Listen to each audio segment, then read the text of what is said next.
May isang nilalang sa alamat ng Japan na tinatawag na kappa, isang kakaibang halimaw na naninirahan sa mga ilog at lawa.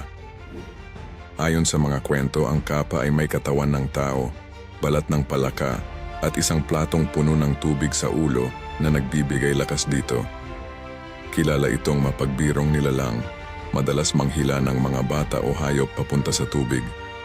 Sinasabing mahilig din itong magnakaw ng mga pipino at minsan ay nakikipagpaligsahan ng sumo sa mga tao. Ang pinagmulan ng alamat ay nag-ugat sa mga sinaunang panahon bilang babala sa mga bata na huwag maglaro malapit sa tubig. May bersyon din na nagsasabing ang kappa ay tumutulong sa mga magsasaka basta't bibigyan ito ng pagkain, lalo na ng pipino. Ngunit kapag napilitan, maaari itong maging marahas. Sinasabing kaya nitong kunin ang shirikodama o espiritu mula sa puwitan ng tao.